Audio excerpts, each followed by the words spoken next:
Bayangkan, seorang wanita yang hidupnya serba berkecukupan. Rumahnya megah, bagaikan istana. Mobil-mobil mewah berjejer di garasi. Perhiasan berkilau tersimpan di lemari kaca. Namun setiap malam, ia hanya duduk sendirian, ditemani sunyi dan rasa sepi yang tak terlukiskan. Yah, beginilah kenyataan yang dialami seorang janda kaya raya bernama Amara. Orang-orang mengira hidupnya sempurna. Tapi di balik semua kemewahan itu, hatinya rapuh, kosong, dan haus akan kasih sayang. Hingga pada suatu hari, takdir mempertemukannya dengan seorang pria sederhana. Seorang tukang kebun yang kesehariannya penuh peluh dan keringat. Tidak tampan, tidak kaya, dan tidak bergelimang harta. Tapi justru dari tangan kasarnya dan kata-kata sederhananya, Amara menemukan ketenangan yang selama ini ia cari. Lalu, bagaimana mungkin seorang wanita yang bisa memilih siapapun untuk mendampingi hidupnya justru menjatuhkan hati pada seorang pria biasa yang bekerja di kebunnya sendiri? Apakah benar cinta sejati tidak memandang harta, kedudukan, atau rupa? Atau justru keputusan Amara akan mendatangkan gunjingan dan penolakan dari orang-orang terdekatnya? Inilah kisah nyata yang akan membuat Anda terkejut, terharu, dan menyadari bahwa kebahagiaan sejati seringkali datang dari arah yang tidak pernah kita duga. Halo sahabat Kisah Luna. Sebelum kita mulai cerita hari ini, jangan lupa dukung channel ini dengan cara subscribe, like, dan share video ini. Tulis juga di kolom komentar dari kota mana Anda menonton kisah ini, agar kita bisa semakin dekat seperti sebuah keluarga. Amara duduk di ruang tamu yang begitu luas. Lantai marmer putih berkilau memantulkan cahaya lampu kristal yang menggantung megah di langit-langit. Sofa kulit berwarna krem tersusun rapi. Hiasan antik dari berbagai negara menghiasi setiap sudut ruangan. Siapapun yang masuk ke rumah itu pasti akan terpesona. Rumah berlantai 3 itu bukan hanya sekedar tempat tinggal, melainkan simbol kekayaan yang tak tertandingi. Namun, di tengah segala kemewahan itu, ada satu hal yang tidak dimiliki Amara: kehangatan. Semuanya tampak dingin, kosong, dan sepi. Amara baru saja kehilangan suaminya, seorang pengusaha sukses yang selama puluhan tahun menjadi tulang punggung keluarga. Kematian sang suami datang begitu tiba-tiba, serangan jantung di usia yang masih terbilang muda. Semua orang terkejut, terutama Amara yang merasa dunianya runtuh seketika. Hari-hari pertama setelah kepergian sang suami, rumah itu dipenuhi pelayat, bunga, dan doa-doa. Tapi seiring waktu, semua orang kembali ke kehidupannya masing-masing. Tinggallah Amara seorang diri di rumah megahnya, ditemani oleh derap langkah para pembantu dan suara samar jam dinding yang berdetak pelan. Banyak orang mengira Amara beruntung. Mereka melihat dari luar, seorang wanita berusia 35 tahun, cantik, anggun, dengan harta melimpah. Ia tidak perlu bekerja, tidak perlu khawatir soal masa depan, dan bisa mendapatkan apa saja yang ia mau. Tetapi mereka tidak pernah benar-benar tahu apa yang Amara rasakan. Setiap malam, Amara sering duduk di balkon lantai 2, memandang langit gelap dengan segelas teh di tangannya. Angin malam berhembus lembut, namun yang ia rasakan hanya kehampaan. Bintang-bintang berkelip, tapi hatinya justru semakin gelap. Ia bertanya pada dirinya sendiri, untuk apa semua ini? Untuk apa rumah besar, perhiasan, dan harta jika aku hanya menikmatinya sendirian? Di dalam rumah ada lorong panjang menuju kamar tidur utama. Dindingnya dipenuhi lukisan karya pelukis terkenal. Karpetnya tebal dan empuk. Namun, setiap kali Amara berjalan melewatinya, ia merasa seperti melewati lorong kesepian yang tiada ujung. Kamar tidurnya sendiri begitu luas. Ranjang besar dengan spray sutra, jendela kaca tinggi yang menampilkan pemandangan kota, dan lampu tidur berlapis emas di kedua sisi ranjang. Tetapi semua itu tidak mampu menenangkan hatinya. Kadang ia duduk di sisi ranjang dan memandang kosong ke arah bantal suaminya yang kini selalu kosong. Setiap malam ia berharap bisa mendengar suara tawa pria yang pernah membuatnya merasa hidup. Namun yang terdengar hanyalah keheningan. Beberapa kerabat sempat menasihatinya untuk segera move on.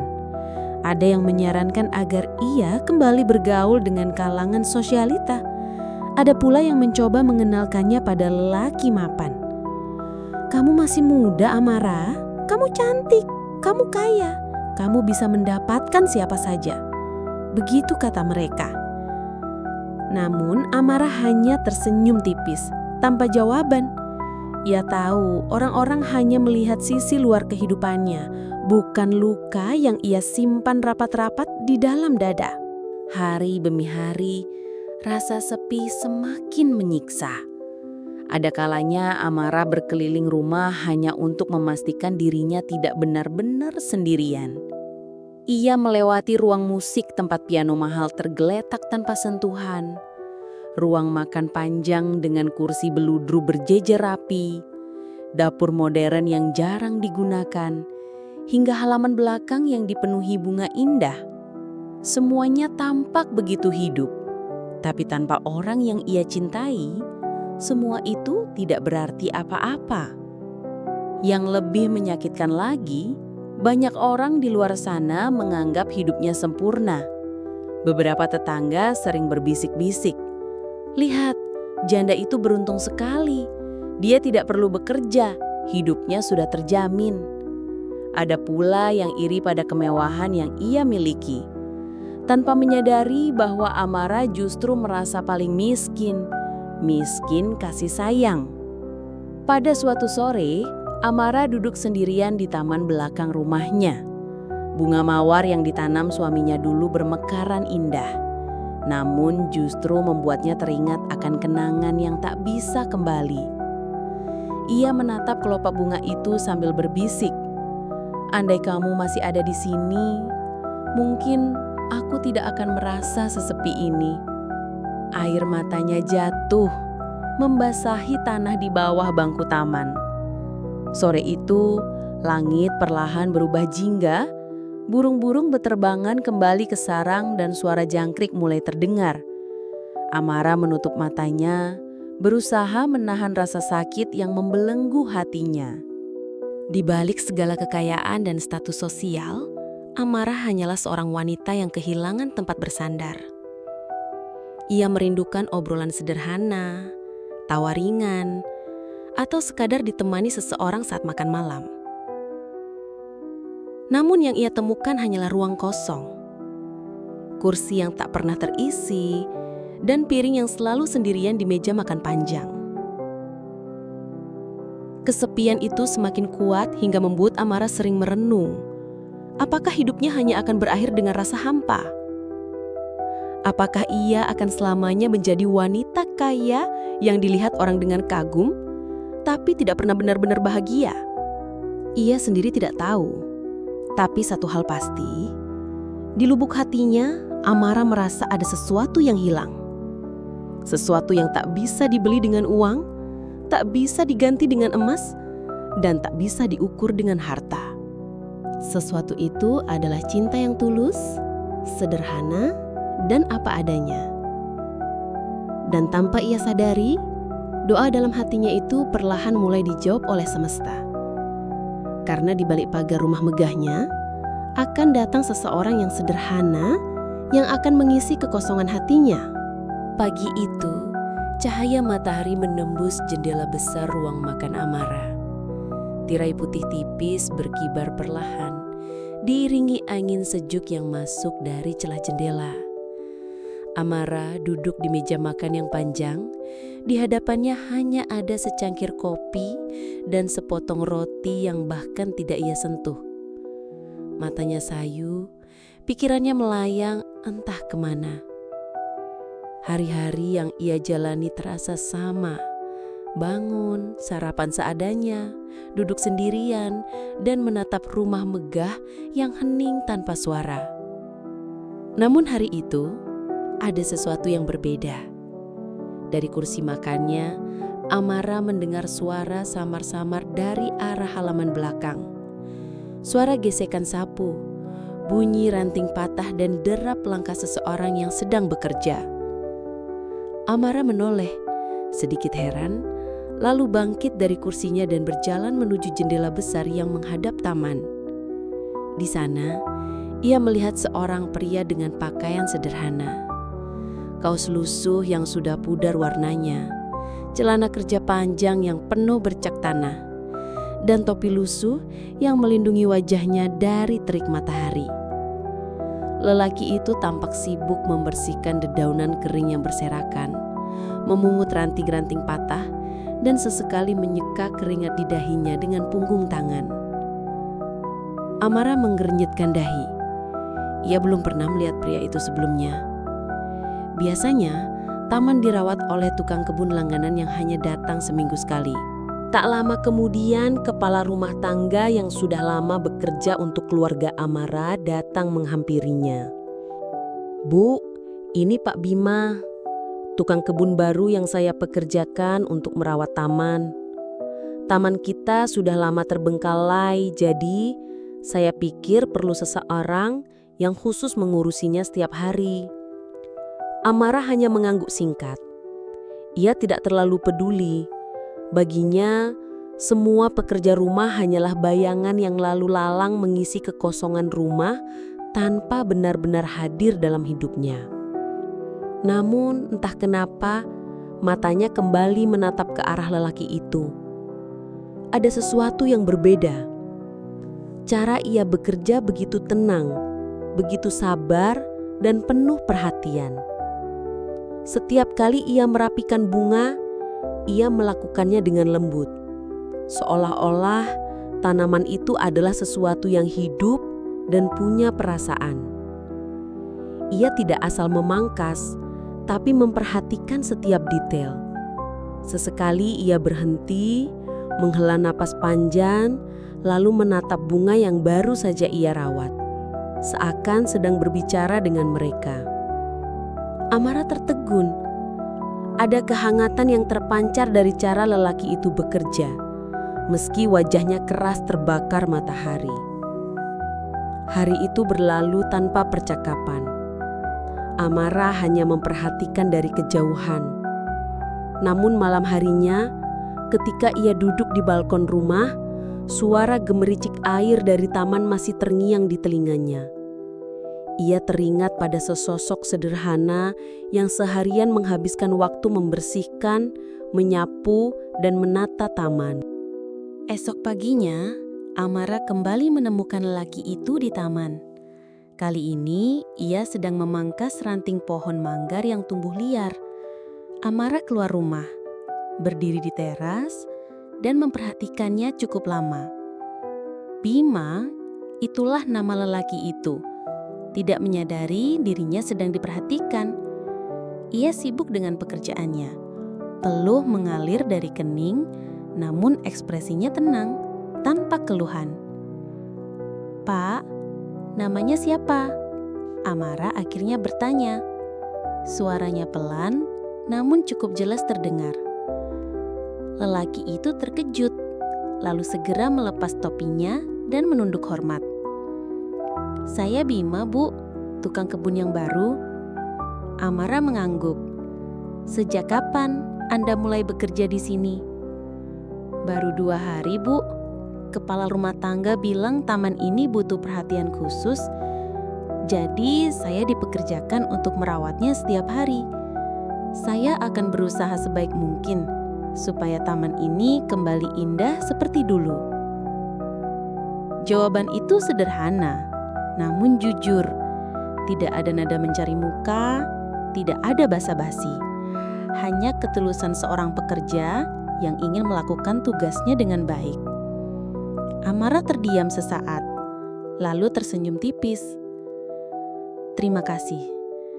Taman ini memang punya banyak kenangan bagi saya. Bima menatap Amara sekilas, lalu kembali menunduk. Saya akan merawatnya seperti rumah saya sendiri, Bu. Kalimat itu membuat hati Amara bergetar.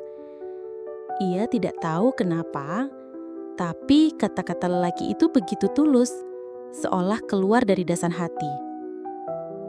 Hari-hari berikutnya, Amara semakin sering memperhatikan Bima. Dari balik jendela, dari balkon, atau kadang dengan sengaja berjalan-jalan di taman. Ia melihat bagaimana Bima selalu datang lebih pagi dari pekerja lain, membawa kotak kecil berisi bekal sederhana yang mungkin dimasaknya sendiri. Ia bekerja tanpa banyak bicara, tapi hasil kerjanya terlihat nyata. Taman yang dulu kotor kini mulai bersih, bunga-bunga tampak segar, dan rumputan kembali rapi. Suatu pagi, Amara turun ke taman dengan membawa secangkir teh hangat. Ia duduk di bangku kayu yang berada di bawah pohon flamboyan. Dari sana, ia bisa melihat Bima sedang menggali tanah untuk menanam bibit bunga baru. Amara memperhatikannya lama sekali. Hingga tanpa sadar ia bertanya, "Kenapa Anda menanam bunga itu di sini? Bukankah tempatnya agak teduh?" Bima menoleh lalu tersenyum ramah. "Bunga ini memang tidak suka sinar matahari terlalu terik, Bu. Kalau ditanam di sini, justru akan tumbuh subur.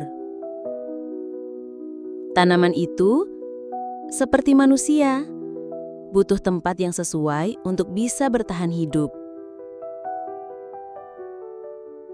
Amara terdiam. Kata-kata sederhana itu menyentuh hatinya. Ia merasa seperti sedang mendengarkan sebuah nasihat tentang hidup, bukan sekedar penjelasan soal bunga. Sejak percakapan kecil itu, Amara mulai sering berbicara dengan Bima. Terkadang hanya menanyakan jenis bunga, cara merawat tanaman, atau sekedar mengomentari cuaca hari itu. Namun dari setiap percakapan kecil, Amara merasa ada sesuatu yang berbeda. Lelaki itu tidak pernah terlihat terburu-buru, tidak pernah memandangnya dengan iri atau hormat berlebihan seperti orang-orang lain yang sering mendekat karena status dan kekayaannya. Bima memperlakukan Amara seperti manusia biasa.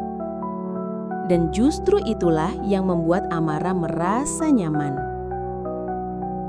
Malam-malam berikutnya, Amara mulai memikirkan hal-hal kecil yang ia perhatikan dari lelaki itu. Senyumnya yang tenang, kesabarannya merawat bunga, hingga caranya menunduk sopan setiap kali menyapa. Ia bahkan mulai penasaran dengan kehidupan lelaki itu. Dari mana asalnya? Apakah ia punya keluarga? Bagaimana ia bisa bekerja sebagai tukang kebun? Namun ada satu hal yang pasti. Kehadiran Bima membuat rumah besar itu tidak lagi terasa sepenuhnya kosong. Suara sapunya, derap langkahnya, bahkan aroma tanah basah yang ditinggalkannya di taman perlahan-lahan mengisi kekosongan yang selama ini membelenggu hati Amara. Tanpa ia sadari, benih kecil sebuah hubungan baru telah tumbuh di antara hamparan bunga dan rerumputan. Sebuah awal yang sederhana, namun kelak akan mengubah jalan hidup Amara selamanya. Hari itu, langit tampak cerah. Matahari bersinar lembut, tidak terlalu terik, hanya hangat cukup untuk menyalakan warna-warni bunga di taman belakang rumah Amara. Burung-burung kecil hinggap di dahan flamboyan, berkicau riang seakan menyambut pagi yang indah. Taman itu kini sudah jauh berbeda dari beberapa minggu sebelumnya.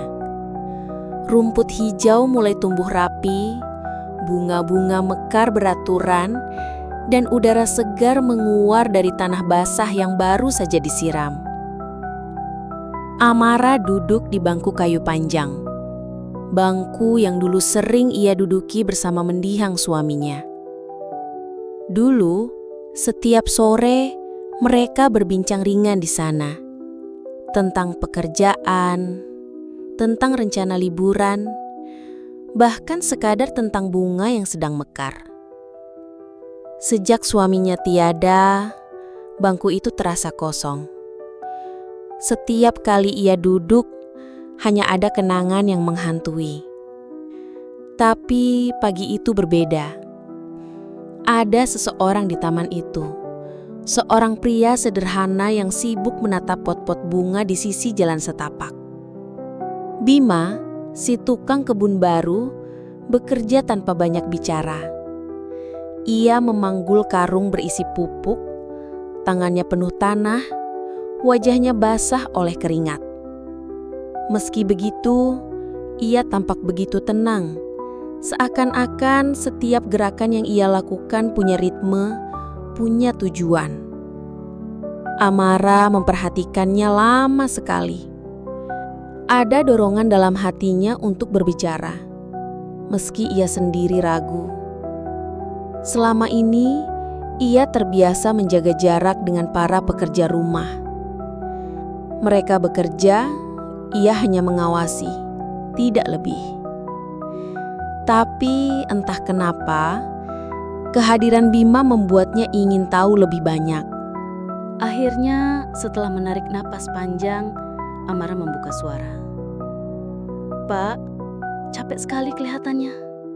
Apa tidak ingin istirahat sebentar?" tanyanya pelan. Bima berhenti sejenak, ia menoleh, tampak terkejut karena majikannya berbicara padanya. Dengan sopan, ia menunduk sedikit, lalu tersenyum. "Tidak apa-apa, Bu. Saya sudah terbiasa. Lagi pula, kalau sudah selesai, rasanya hati jadi lebih tenang." Amara menatapnya dengan rasa penasaran. "Tenang? Maksud Anda bagaimana?" Bima mengusap keringat di dahinya sebelum menjawab.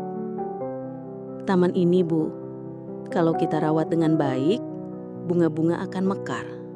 Udara jadi segar dan pemandangan indah untuk siapa saja yang melihatnya. Rasanya seperti memberi kehidupan. Dan saat saya melihat tanaman tumbuh subur, hati saya ikut merasa damai." Jawaban itu membuat Amara terdiam. Ia tidak menyangka seorang tukang kebun bisa berbicara dengan cara sebijak itu. Ia tersenyum tipis, lalu menunduk menatap bunga mawar merah yang baru saja mekar di sampingnya. "Dulu, taman ini sering dirawat oleh suami saya. Ia sangat menyukai bunga mawar," kata Amara lirih, hampir seperti berbicara pada dirinya sendiri. Bima mengangguk pelan. "Orang yang mencintai tanaman biasanya punya hati yang lembut, Bu. Mungkin beliau ingin meninggalkan sesuatu yang indah untuk Ibu, agar setiap kali melihat bunga ini, Ibu bisa mengingatnya dengan senyum." Kata-kata itu menohok Amara. Hatinya seketika bergetar. Sudah lama tidak ada orang yang berbicara padanya dengan nada tulus seperti itu. Sebagian besar orang hanya tahu memujinya atau menyanjung hartanya. Tapi lelaki ini hanya seorang tukang kebun sederhana, mampu membuatnya merenung dalam-dalam. Amara menarik napas panjang. Ia memandang lurus ke arah Bima. "Pak Bima, boleh saya bertanya sesuatu?" "Silahkan, Bu," jawab Bima tenang. Kenapa Anda memilih pekerjaan ini? Menjadi tukang kebun?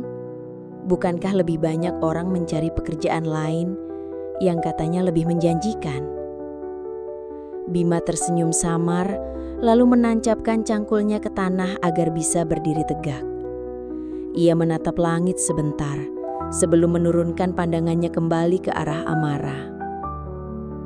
Sejak kecil, saya suka tanaman, Bu. Ayah saya seorang petani. Saya sering menemaninya di sawah, melihat bagaimana bibit kecil bisa tumbuh menjadi padi yang memberi makan banyak orang. Dari sana saya belajar, pekerjaan sederhana sekalipun bisa berarti besar. Dan bagi saya, merawat tanaman bukan hanya soal pekerjaan, tapi panggilan hati. Amara tercekak. Kata-kata itu sederhana, namun penuh makna. Ada ketulusan yang sulit ia temukan di dunia yang selama ini ia tinggali. Dunia penuh kemewahan dan kepalsuan. Percakapan itu berlanjut. Amara mulai menanyakan hal-hal kecil, seperti jenis bunga apa yang paling mudah dirawat, bagaimana cara menjaga rumput tetap hijau, atau mengapa beberapa tanaman cepat layu. Bima menjawab dengan sabar, bahkan memberikan penjelasan panjang yang membuat Amara semakin tertarik. Tanaman itu, Bu, sama seperti manusia, kata Bima suatu ketika. Kalau dirawat dengan kasih sayang, diberi air, cahaya, dan tanah yang baik, ia akan tumbuh kuat. Tapi kalau dibiarkan atau diperlakukan kasar, ia akan layu. Begitu juga manusia, tanpa kasih sayang, hati bisa mati perlahan. Amara terdiam. Kalimat itu menusuk tepat di jantungnya. Ia merasa seperti sedang dinasehati, meski Bima hanya bermaksud menjelaskan tentang bunga. Untuk pertama kalinya sejak lama, Amara merasa ada seseorang yang benar-benar berbicara dari hati ke hati, bukan karena status atau harta. Hari itu, waktu berjalan tanpa terasa. Matahari sudah condong ke barat, dan langit perlahan berubah jingga. Bima membereskan alat-alat kerjanya, sementara Amara masih duduk di bangku taman, memikirkan setiap kata yang baru saja ia dengar. Ketika Bima pamit pulang, Amara hanya mengangguk sambil tersenyum. Tapi, begitu lelaki itu menghilang dari pandangan, ia mendesah panjang. Ada perasaan aneh yang tumbuh di hatinya. Perasaan hangat yang sudah lama tidak ia rasakan. Malam itu, Amara duduk di kamarnya sambil menatap bantal kosong di sampingnya. Ia memejamkan mata, tapi yang terbayang bukan lagi wajah suaminya, melainkan senyum sederhana seorang tukang kebun. Ia merasa bingung, cemas, tapi juga bahagia. Kenapa aku merasa seperti ini? Dia hanya tukang kebun, tapi kenapa kata-katanya bisa membuatku hidup kembali? Gumam Amara dalam hati. Hari-hari berikutnya, Amara mulai menantikan percakapan singkat itu. Kadang hanya 5 menit, kadang lebih lama. Tapi setiap kali ia berbicara dengan Bima, hatinya terasa ringan. Seolah-olah kesepian yang selama ini menjeratnya mulai terkikis perlahan. Ia sadar, ini baru permulaan. Tapi ia juga tahu, hidupnya tidak akan pernah sama lagi. Hari-hari berikutnya terasa berbeda bagi Amara. Jika sebelumnya ia menjalani rutinitas dengan hampa, kini ia bangun pagi dengan perasaan sedikit lebih ringan. Ada dorongan dalam hatinya untuk turun ke taman, sekedar menikmati udara segar, atau mencari alasan untuk berbicara dengan Bima. Taman yang dulu terasa hanya sebagai hiasan rumah, kini berubah menjadi ruang kehidupan baru. Warna bunga yang bermekaran, aroma tanah basah dan suara air dari kolam ikan memberi ketenangan yang tidak pernah ia rasakan sebelumnya. Dan di tengah semua itu, ada sosok sederhana yang selalu sibuk dengan pekerjaannya, Bima. Amara mulai terbiasa melihatnya setiap hari. Ia duduk di bangku taman dengan secangkir teh atau buku di tangannya. Sementara Bima sibuk membersihkan, menanam, atau menyiram bunga. Awalnya, percakapan mereka hanya sebatas hal-hal ringan, namun seiring waktu, topik pembicaraan melebar. "Pak Bima, kenapa bunga mawar ini cepat sekali layu?" tanya Amara suatu siang, menunjuk pada pot mawar yang kelopaknya mulai mengering. Bima mendekat, memeriksa bunga itu dengan teliti. "Mungkin karena terlalu banyak disiram, Bu. Tanaman juga butuh seimbang. Kalau airnya berlebihan, akarnya bisa busuk. Sama seperti manusia, kalau berlebihan dalam sesuatu, hasilnya justru tidak baik." Amara mengangguk pelan. Lagi-lagi, jawaban Bima bukan sekedar penjelasan tentang bunga, tapi seperti nasihat kehidupan. Ia mulai menyadari, setiap kali berbicara dengan lelaki itu, hatinya terasa lebih tenang. Hari demi hari, obrolan mereka semakin panjang. Kadang Amara menceritakan perasaannya, tentang rasa sepi, tentang kerinduan pada suaminya, atau sekadar tentang malam-malam panjang yang terasa hampa. Bima tidak pernah memotong pembicaraan. Ia mendengarkan dengan sabar, sesekali mengangguk, lalu memberi jawaban sederhana yang membuat Amara merasa dihargai. "Kesepian itu bukan musuh, Bu," kata Bima suatu sore. "Kadang ia datang untuk mengajarkan kita arti kebersamaan. Kalau kita tidak pernah merasakan sepi, mungkin kita tidak akan benar-benar tahu betapa berharganya kehadiran seseorang." Kalimat itu membuat Amara terdiam cukup lama. Ia menatap Bima dengan mata berkaca-kaca, lalu tersenyum. "Anda benar, Pak Bima. Saya baru sadar akan hal itu sekarang." Di lain waktu, Amara balik bertanya tentang kehidupan Bima. "Anda tinggal di mana, Pak?" "Saya tinggal di kampung di pinggiran kota, Bu. Tidak jauh dari sini. Rumah saya kecil, tapi cukup untuk saya dan anak saya," jawab Bima dengan tenang.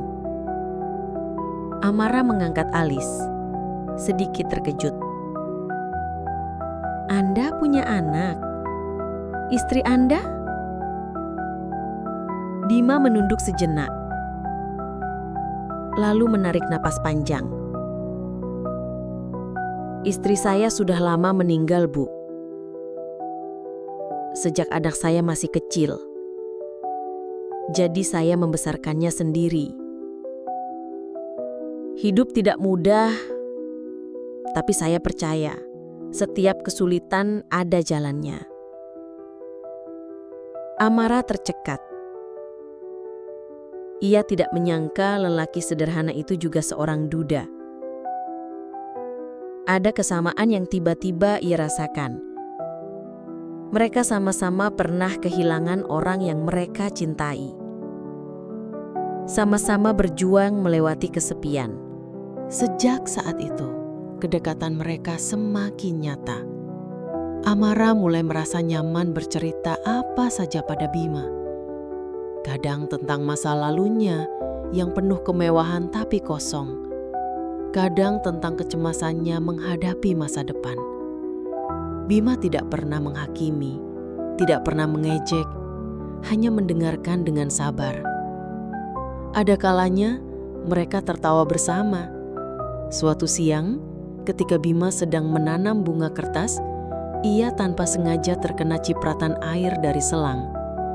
Amara yang melihatnya spontan tertawa kecil. "Pak Bima, wajah Anda basah semu, Ma," ujarnya sambil menahan tawa. Bima mengusap wajahnya dengan punggung tangan, lalu tersenyum. "Kalau tanaman saja butuh disiram, apalagi saya, Bu." Amara terkekeh. Sudah lama sekali ia tidak tertawa lepas seperti itu. Suasana ringan itu membuatnya sadar, persahabatan yang tumbuh ini telah memberi warna baru dalam hidupnya. Namun di balik semua itu, ada perasaan yang diam-diam muncul. Amara sering mendapati dirinya menunggu kehadiran Bima. Ia merasa hari-harinya lebih berarti ketika berbicara dengannya. Kadangkala saat malam tiba, ia memikirkan percakapan mereka di taman. Kata-kata sederhana Bima selalu menempel di benaknya, membuatnya merenung panjang. Ia mulai menyadari yang ia cari selama ini bukanlah pesta mewah, bukan perhiasan mahal atau perhatian dari orang-orang kaya. Yang ia butuhkan hanyalah seseorang yang mau duduk bersamanya, mendengarkan ceritanya, dan hadir dengan tulus. Tentu saja perubahan ini tidak luput dari perhatian orang-orang di sekitar rumah. Beberapa pembantu rumah tangga mulai berbisik-bisik, memperhatikan majikannya yang tampak lebih sering berada di taman. "Bu Amara sekarang sering ngobrol dengan Pak Bima ya?" bisik salah satu pembantu pada rekannya. "Iya, aku juga lihat. Biasanya ibu jarang keluar kamar, tapi sejak ada Pak Bima, hampir tiap hari duduk di taman."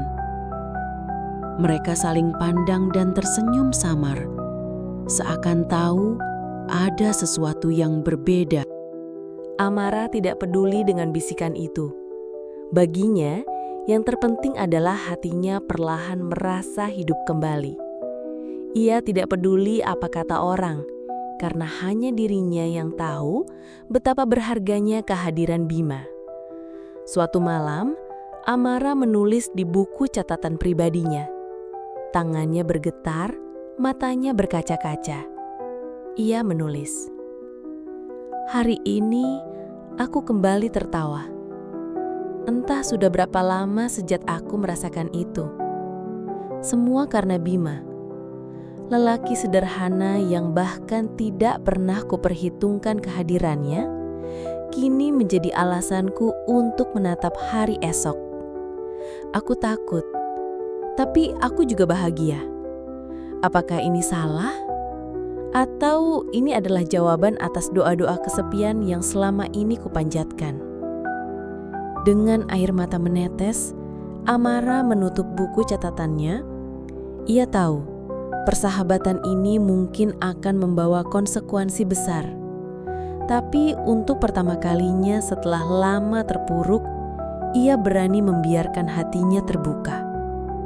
Dan benih itu, benih persahabatan yang tulus, perlahan tumbuh menjadi sesuatu yang lebih dalam. Sesuatu yang bahkan Amara sendiri tak bisa menyangkalnya. Kebersamaan Amara dan Bima semakin hari semakin terasa alami. Apa yang dulu hanya obrolan singkat di taman, kini berubah menjadi percakapan panjang yang bisa berlangsung berjam-jam. Amara merasa nyaman, seolah menemukan kembali sisi dirinya yang hilang. Namun, kenyamanan itu tidak selamanya mulus. Perlahan, kabar tentang kedekatannya dengan Bima mulai menjadi buah bibir. Awalnya hanya para pembantu rumah tangga yang berbisik-bisik di dapur.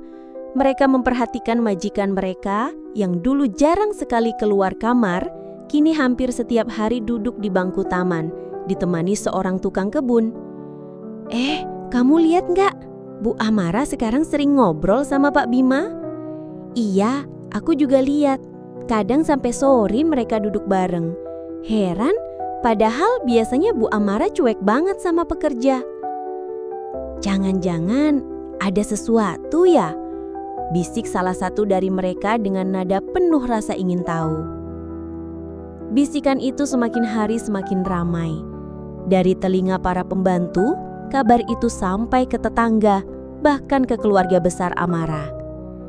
Suatu sore, adik ipar Amara, Dina, datang berkunjung. Ia sudah lama mendengar gosip dari luar, tapi ingin memastikan dengan matanya sendiri. Saat tiba di rumah, ia mendapati pemandangan yang membuatnya terperangah. Amara duduk di taman dengan senyum hangat, sementara Bima sedang menjelaskan sesuatu tentang tanaman. Mereka terlihat begitu akrab, seolah tidak ada batasan majikan dan pekerja. Dina menunggu sampai Bima pergi, lalu menghampiri Amara dengan wajah serius. "Kak Amara, aku mau bicara," katanya dengan nada menahan emosi. Amara menoleh, masih dengan senyum tenang. "Ada apa, Dina?" Dina menarik napas dalam-dalam, lalu duduk di hadapan Amara. "Aku dengar dari banyak orang, kakak sering sekali dekat dengan tukang kebun itu. Apa benar?" Amara mengangkat alis. "Maksudmu Bima?" "Iya, memang benar. Kami sering mengobrol." "Kenapa?" "Kenapa?" Suara Dina meninggi. "Kak, sadar nggak siapa dia? Dia cuma tukang kebun. Bagaimana mungkin kakak seorang janda kaya raya bisa begitu dekat dengannya? Apa kakak nggak takut orang-orang ngomong yang tidak-tidak?" Amara terdiam sejenak. Kata-kata Dina menusuk hatinya. Tapi ia mencoba tetap tenang. "Dina, aku tidak peduli apa kata orang. Yang aku tahu, Bima membuatku merasa hidup kembali." "Ini gila, Kak," seru Dina sambil berdiri. "Bayangkan bagaimana perasaan keluarga besar kita. Nama baik keluarga bisa hancur hanya karena kakak jatuh hati pada orang rendahan seperti dia." Kata-kata itu membuat Amara tercekak. Ia tahu, cepat atau lambat, hal ini akan terjadi. Tapi mendengarnya langsung dari keluarganya terasa jauh lebih menyakitkan. Setelah kepergian Dina, Amara duduk sendirian di taman. Senja mulai turun. Angin berhembus lembut, tapi hatinya terasa berat. Ia menunduk, memikirkan semua kata-kata adik iparnya. Tak lama, Bima datang membawa pot bunga baru. Namun, ia langsung menyadari wajah Amara yang murung. "Ibu, ada apa?" Wajah ibu terlihat sedih. Tanyanya hati-hati. Amara mencoba tersenyum, tapi matanya berkaca-kaca. "Bima, kenapa orang-orang tidak bisa mengerti? Kenapa mereka hanya melihat perbedaan kita, bukan perasaan ini?" Bima menatapnya penuh pengertian. "Bu Amara, hidup memang seperti itu. Orang lebih mudah menilai dari apa yang terlihat, bukan dari apa yang dirasakan. Saya tidak bisa melarang orang bergunjing, tapi yang bisa saya lakukan adalah tetap berdiri di samping ibu jika ibu mengizinkan." Jawaban itu membuat Amara meneteskan air mata. Kesederhanaan Bima lagi-lagi menenangkan hatinya. Namun, gunjingan semakin meluas. Tetangga-tetangga mulai membicarakan Amara di belakangnya. Ada yang menyindir secara halus, ada pula yang terang-terangan meremehkan. "Sayang sekali ya, Bu Amara cantik, kaya, tapi dekatnya sama tukang kebun." "Betul, padahal kalau dia mau, banyak pria terhormat yang bisa mendekatinya. Entahlah, mungkin dia sudah putus asa." Kabar itu bahkan sampai ke beberapa kolega bisnis mendiang suaminya. Mereka mulai menjaga jarak, seolah Amara telah menjatuhkan martabatnya sendiri. Suatu malam, Amara duduk di kamarnya memandangi lemari kaca yang penuh dengan perhiasan dan pakaian mahal. Semua itu terasa hampa. Ia merenung, apakah benar kebahagiaannya harus ditentukan oleh pandangan orang lain? Bukankah ia yang paling tahu apa yang membuat hatinya tenang? Dalam hatinya, ia tahu jawabannya. Tapi rasa takut masih menghantuinya. Takut ditinggalkan keluarga, takut dihina masyarakat, takut kehilangan kehormatan. Di sisi lain, setiap kali ia bersama Bima, semua ketakutan itu sirna. Lelaki sederhana itu tidak pernah menuntut apapun darinya. Tidak pernah meminta harta. Tidak pernah meminta lebih dari sekedar kebersamaan. Justru itulah yang membuat Amara semakin yakin perasaannya bukanlah kesalahan. Malam itu, Amara menulis kembali di buku catatannya. Aku tahu jalan yang kupilih akan sulit. Orang-orang mungkin membenciku, menertawakanku, bahkan meninggalkanku. Tapi bukankah hidupku adalah milikku sendiri? Aku lelah hidup untuk memenuhi ekspektasi orang lain. Jika kebahagiaan ada di hadapanku, mengapa aku harus berpaling hanya karena statusnya berbeda? Air mata jatuh membasahi halaman buku itu. Amara menutupnya perlahan, lalu berbaring dengan hati yang masih diliputi gelisah. Namun, satu hal sudah jelas.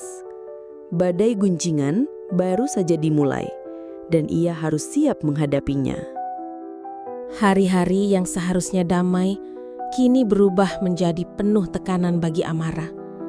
Kedekatannya dengan Bima bukan lagi sekadar bisikan di dapur atau gosip di lingkungannya.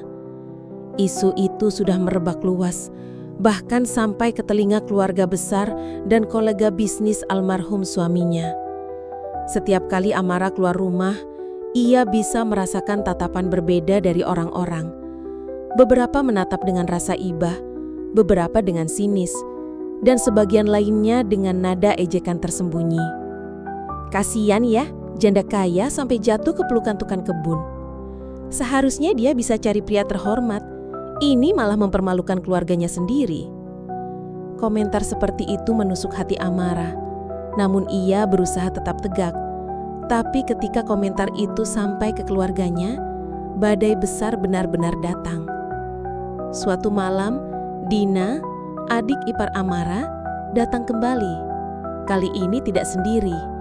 Ia membawa serta dua saudara laki-lakinya, adik dari almarhum suami Amara, yang kini merasa perlu turun tangan. Mereka bertiga duduk di ruang tamu rumah besar itu dengan wajah serius. "Amara," ujar salah satu dari mereka, Arman, dengan nada berat.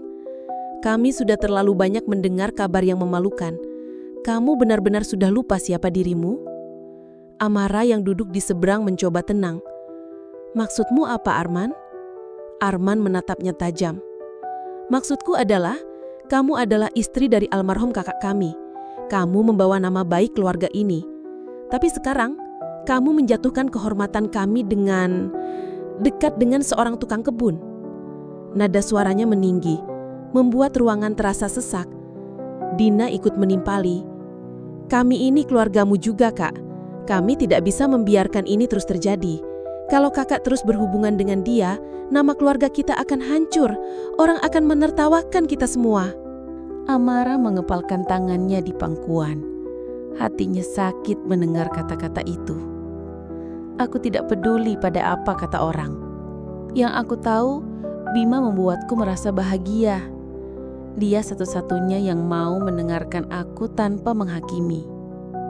Arman berdiri dengan wajah merah padam. "Bahagia? Apa kamu pikir bahagia bisa didapat dengan mempermalukan keluarga sendiri? Dia hanya memanfaatkanmu, Amara.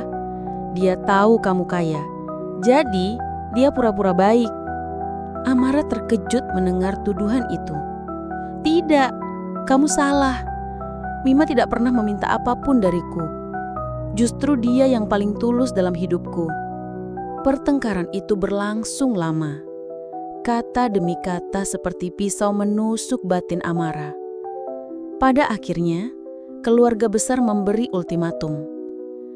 "Kalau kamu tetap bersama tukang kebun itu, jangan harap kami menganggapmu bagian dari keluarga lagi.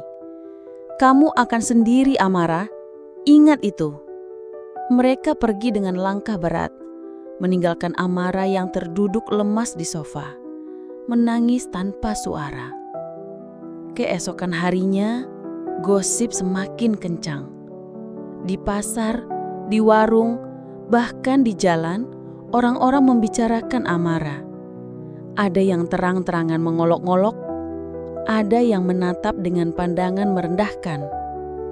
Amara mulai jarang keluar rumah. Namun di dalam rumah pun, ia merasa suasana berubah.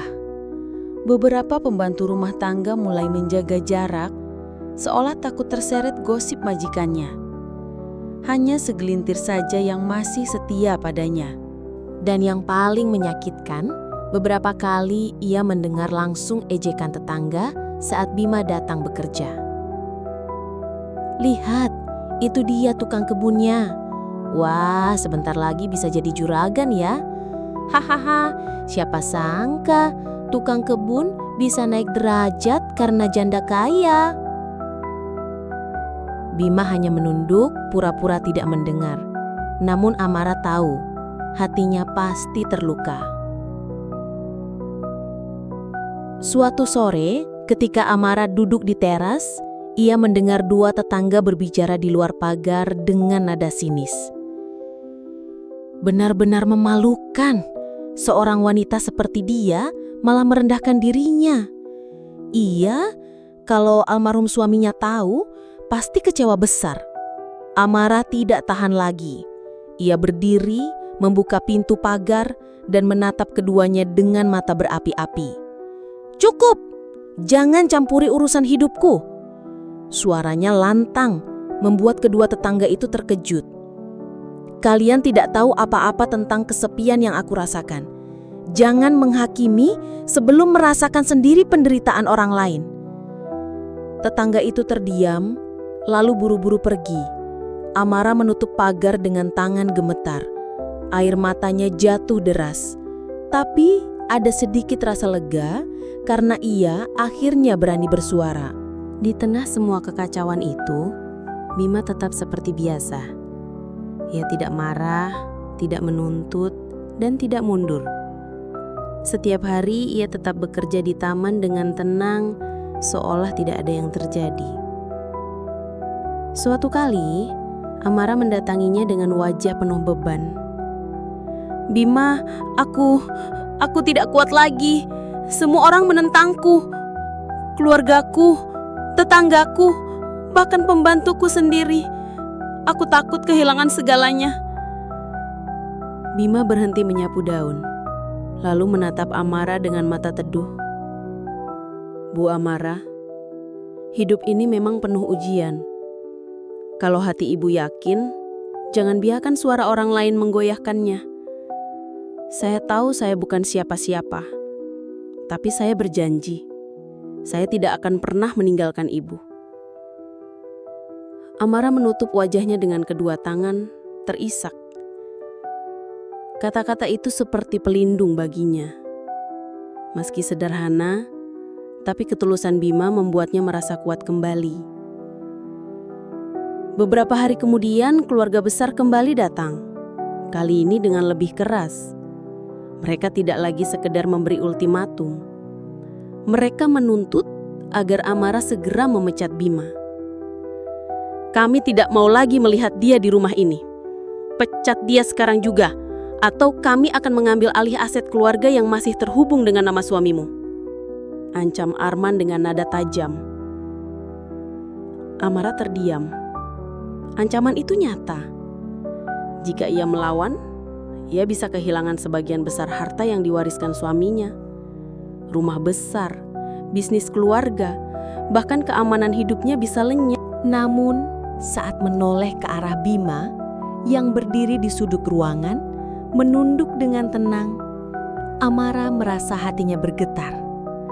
Ia harus memilih, mempertahankan kehormatan dan harta, atau mempertahankan ketulusan yang ia temukan dalam diri lelaki sederhana itu. Air mata mengalir deras di pipinya. Amara tahu, keputusan ini akan menentukan segalanya. Malam itu, rumah megah Amara terasa seperti medan perang. Setelah ultimatum dari keluarga besar, suasana mencekam tak kunjung reda. Arman, Dina, dan beberapa anggota keluarga lain masih duduk di ruang tamu dengan wajah keras, sementara Amara berdiri di tengah, matanya berkaca-kaca. Bima hanya berdiri di sudut, menunduk, tidak berani menatap siapapun. Tapi di balik sikap tenangnya, ada perasaan terhimpit yang tak kalah hebat. Ia merasa kehadirannya telah membawa badai ke kehidupan Amara. "Amara, Suara Arman kembali terdengar, tegas dan dingin. Ini kesempatan terakhir. Pecat lelaki itu sekarang juga. Kalau tidak, kamu siap tanggung akibatnya. Semua aset, bisnis, dan nama baik keluarga akan kami cabut darimu. Dina menimpali dengan suara lebih lembut namun tak kalah menusuk. Kak, pikirkan baik-baik. Apa kakak tega meninggalkan warisan suami? Apa kakak tega membiarkan nama baik keluarga hancur hanya karena seorang tukang kebun? Cinta itu bisa datang dan pergi, tapi kehormatan keluarga itu selamanya. Kata-kata itu membuat Amara terdiam lama. Suasana hening begitu menekan. Ia bisa mendengar detak jantungnya sendiri yang berpacu cepat. Di dalam benaknya, pertarungan besar sedang terjadi. Jika aku menuruti mereka, aku akan tetap hidup bergelimang harta. Semua akan aman. Tapi hatiku akan kembali kosong. Aku akan kehilangan satu-satunya orang yang membuatku merasa hidup. Jika aku memilih Bima, aku akan kehilangan banyak hal. Harta, keluarga, mungkin juga teman-teman yang dulu dekat denganku. Aku akan dicibir, dihina, dianggap bodoh. Tapi, bukankah hidupku adalah milikku sendiri? Air mata jatuh satu persatu. Ia menunduk meremas ujung bajunya seolah mencari kekuatan.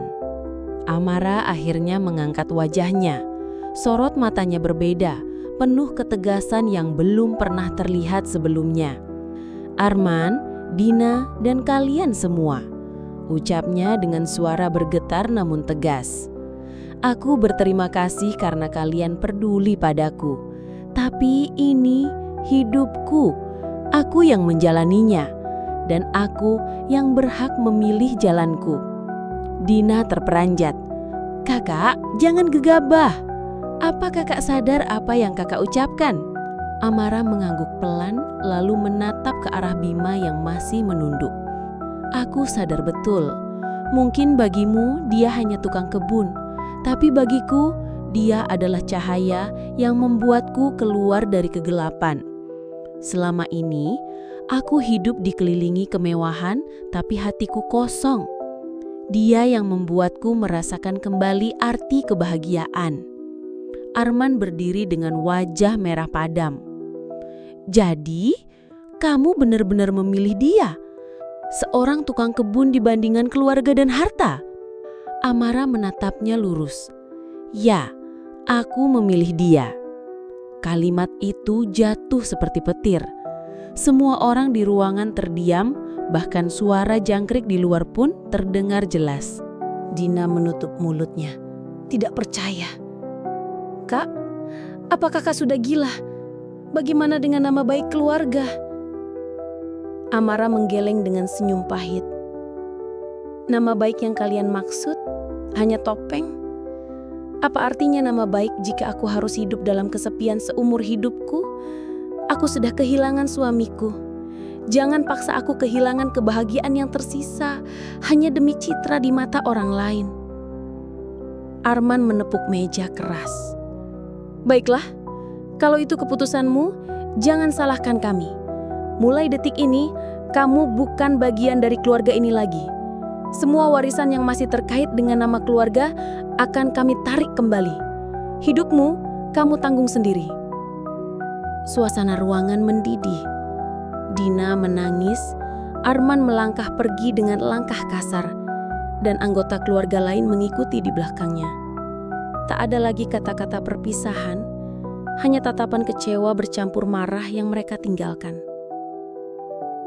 Setelah semua pergi, rumah kembali hening.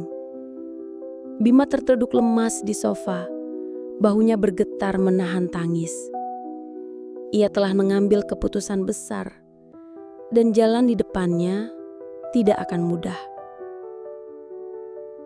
Bima yang sejak tadi hanya berdiri diam, akhirnya melangkah mendekat. Bu Amara, suaranya lirih, penuh rasa bersalah. Kenapa ibu melakukan itu? Semua ini demi saya. Saya ini siapa, Bu? Hanya tukang kebun. Saya tidak pantas membuat ibu kehilangan segalanya. Amara menoleh dengan mata sembab. Ia menggeleng pelan. Bima, jangan pernah berkata begitu lagi.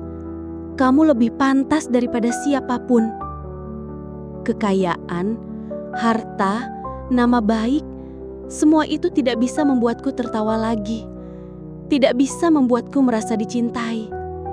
Tapi kamu, dengan kesederhanaanmu, kamu sudah melakukan itu. Bima menatap Amara, matanya ikut berkaca-kaca. Tapi hidup bersama saya tidak akan mudah. Saya tidak punya apa-apa untuk dibanggakan. Amara tersenyum tulus, meski air mata masih mengalir. Aku tidak butuh apa-apa, Bima. Aku hanya butuh ketulusanmu. Selama kamu ada di sampingku, aku tidak takut pada apapun. Mereka berdua terdiam, hanya saling menatap dalam keheningan. Dan untuk pertama kalinya, Bima merasakan keberanian untuk mendekat lebih jauh. Ia duduk di samping Amara, lalu menggenggam tangannya dengan erat. Kalau begitu, izinkan saya mendampingi ibu, bukan sebagai tukang kebun, tapi sebagai seorang lelaki yang ingin menjaga dan mencintai ibu seumur hidup. Ucapnya dengan suara bergetar. Amara menutup mata, air mata bahagia jatuh di pipinya. Iya Bima, itulah yang aku harapkan. Malam itu menjadi saksi keputusan besar Amara. Ia rela kehilangan harta, kehormatan, dan bahkan keluarganya demi mempertahankan cinta yang ia yakini. Bagi sebagian orang, keputusannya mungkin gila, bahkan bodoh. Tapi bagi Amara, untuk pertama kalinya, ia merasa benar-benar bebas. Di dalam hatinya, ia tahu jalan yang ia pilih penuh duri. Akan ada hinaan, akan ada penolakan. Namun dengan Bima di sisinya, ia percaya bisa melewati semua itu. Dan di saat langit malam menurunkan bintang-bintangnya, Amara berbisik dalam hati. Aku sudah memilih. Inilah jalanku. Dan aku tidak akan menyesalinya. Setelah malam penuh keputusan itu, hidup Amara benar-benar berubah. Rumah megah yang dulu penuh dengan cahaya lampu kristal kini terasa sepi. Kepergian keluarga besar yang membawa serta ancaman mereka membuat banyak hal hilang dari genggaman Amara. Bisnis warisan suami, akses finansial yang luas, bahkan sebagian aset mulai dicabut perlahan-lahan. Namun, di balik semua kehilangan itu, Amara menemukan sesuatu yang jauh lebih berharga. Kebebasan untuk memilih jalannya sendiri. Dan di sampingnya, berdiri sosok lelaki sederhana yang kini menjadi sandaran hatinya, Bima. Kehidupan Amara setelah keputusannya jauh berbeda dari sebelumnya. Ia tidak lagi bangun dengan pelayan yang menyiapkan sarapan di meja panjang. Kini, setiap pagi ia memasak sendiri di dapur bersama Bima. Bima, rasanya garamnya kebanyakan, ucap Amara sambil terkekeh ketika mencicipi sayur buatannya. Bima tersenyum, wajahnya penuh sabar. Tidak apa-apa, Bu, namanya juga belajar. Lidah saya sudah terbiasa dengan makanan sederhana, jadi apapun yang Ibu masak pasti terasa enak. Mereka tertawa bersama. Suasana dapur kecil itu jauh berbeda dengan meja makan megah yang dulu sunyi. Amara merasa hangat karena ada kebersamaan yang nyata di sana. Pekerjaan sehari-hari pun berubah. Amara yang dulunya hanya duduk anggun di ruang tamu atau sibuk dengan acara sosial, kini turun tangan membantu di kebun. Ia belajar menanam bunga, menyapu halaman, bahkan memelihara ayam kecil yang dibelikan tetangganya. Awalnya ia canggung, tangannya sering kotor oleh tanah, kukunya patah, dan kulitnya tergores duri mawar. Tapi setiap kali itu terjadi, Bima selalu ada di sampingnya. "Ibu, hati-hati, jangan terlalu memaksa. Tangan halus ibu belum terbiasa dengan ini," kata Bima lembut sambil membalut luka kecil di jarinya. Amara tersenyum haru. "Tangan halus ini sudah terlalu lama tidak berguna. Aku justru bahagia karena akhirnya bisa melakukan sesuatu dengan tanganku sendiri." Meski Amara sudah mantap dengan keputusannya, cibiran dari masyarakat masih terus berdatangan. Saat mereka berbelanja di pasar bersama, orang-orang masih sering berbisik-bisik. "Itu dia, Bu Amara. Sekarang belanjanya di pasar, bukan di supermarket lagi." "Iya, katanya sekarang hidupnya pas-pasan. Semua gara-gara pilih tukang kebun itu." Amara mendengar semua itu. Namun kali ini ia tidak lagi menangis. Ia menggenggam tangan Bima lebih erat. "Biarkan mereka berbicara, Bima. Aku sudah terlalu lelah hidup untuk menyenangkan semua orang." Bima menatapnya dengan senyum penuh bangga. "Ibu lebih kuat daripada yang mereka kira." Namun, cibiran paling menyakitkan datang dari beberapa kenalan lama Amara. Saat menghadiri acara doa bersama di lingkungan, salah satu ibu-ibu menyindir dengan lantang. "Amara, sayang sekali ya, dari rumah megah sekarang harus hidup sederhana. Semua karena salah pilih pasangan." Amara menatapnya dengan tenang. Senyum tipis terukir di bibirnya. "Betul, hidup saya sekarang sederhana. Tapi setidaknya hati saya tidak lagi sepi. Dan itu jauh lebih berharga daripada semua yang pernah saya punya." Jawaban itu membuat seisi ruangan terdiam. Perlahan, orang-orang mulai menyadari ada kekuatan luar biasa di balik pilihan Amara. Hari-hari berlalu dan Amara mulai terbiasa dengan hidup barunya. Ia menemukan kebahagiaan dalam hal-hal kecil. Menjemur pakaian bersama Bima, menata kebun kecil di halaman rumah mungil mereka, atau sekadar duduk di beranda sambil menyeruput teh hangat saat senja. Suatu sore, Amara memandang langit jingga dengan mata berbinar. "Bima, dulu aku punya segalanya, tapi aku tidak pernah merasakan indahnya duduk seperti ini.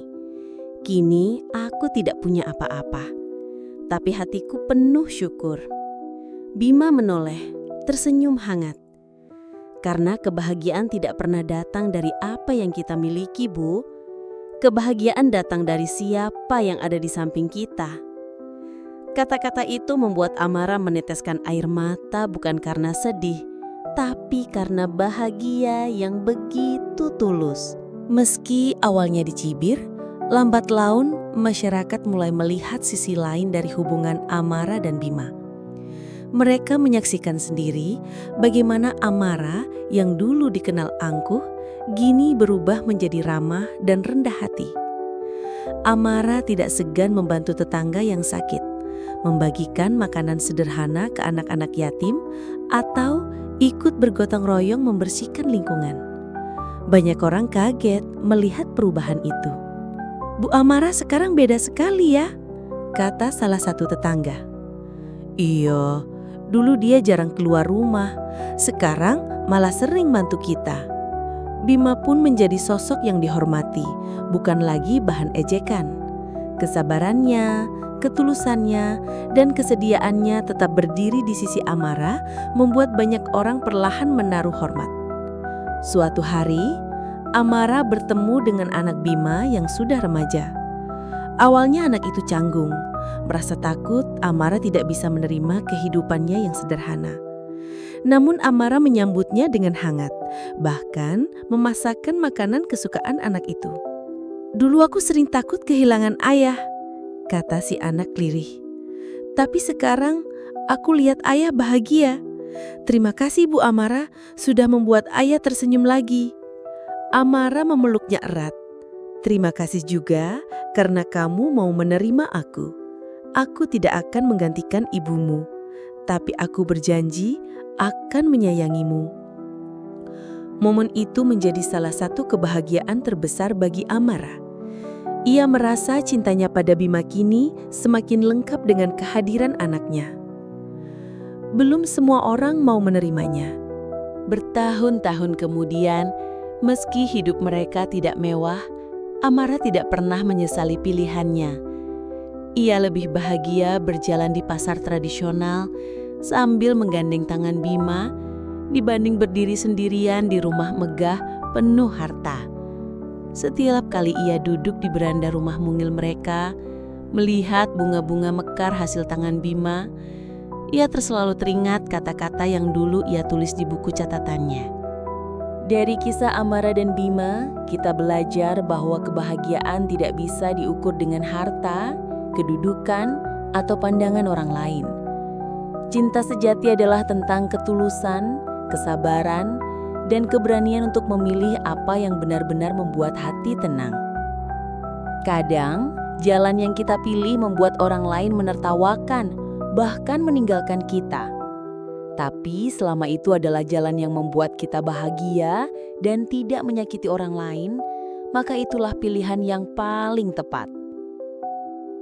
Demikianlah kisah nyata seorang janda kaya raya yang akhirnya memilih tukang kebun sederhana untuk mendampingi hidupnya.